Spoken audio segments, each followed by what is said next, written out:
આ હાડીને ક્યાં પહેરું, ક્યાં ડમીને ખાલી કરું? એ આવો આવો બેન આવો. કેવી બતાવું, લૂઝમાં બતાવું ભારેમાં બતાવું? હેન્ડવર્ક વગરની છે આ.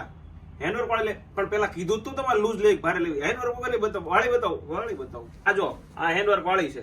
5 કલર રહેવાના છે, બધા કલર સારા લાગશે તમને, જ બધા સારા લાગે. તમે ક્યાં મારી જેમ કાળા છો, બધા કલર ભળે. પેલા તમે ભારે કીધું ભારે બતાવે, આમ જો હલકી તમારે જોવે ને તો આમ જો આવડી આ ડબલ કલરના મેચિંગમાં આ વસ્તુ સારી હાલે. પણ હા ડાયબલ વસ્તુ છે, બહાર દોરાઈ પડે. કેટલો ખર્ચો લાગે? મુદ્દલ 40 રૂપિયાનો ને 5 વાર પહેરીને એકવાર દોરે નાખવાનો. વર્ક બ્લાઉઝમાં માલ આવ્યો છે ને નવો, 4 કલરમાં છે. હા ઓછી રેન્જમાં છે. કોટનમાં પણ બહુ બધો માલ છે, પણ તમે પેલા ફિક્સ કરી લો તમારે લૂઝ હાડી લેવી કોટન હાડી લેવી, બધી આપણી પાસે. પણ તમે મન કન્ફ્યુઝ કરો છો. માસી આવો તો ખરી, હું એમ નહોતો કેતો, હું તમને કહેતો તો, પણ નક્કી તમે કરેલું હોય ને કેવી હાડી લેવી એ બતાવીને અમને મજા આવે. આ છે ને લગડી પટ્ટામાં આવશે, પટોળું છે, લૂઝ લેવાની છે. લૂઝ નો ડિપાર્ટમેન્ટ ઓલા પણ છે. બધી ડિઝાઇન બતાવે, બધામાં કલર આવશે, તમને ગમે નહીં કયો એટલે કલર કાઢી દો. સારું હોય ને માસી એમ પહેલા બતાવ્યું હોય તમને, એ હાડો સૌથી પહેલી હાડી બતાવી હતી. 5 હાડી લેવાની છે જો બિલ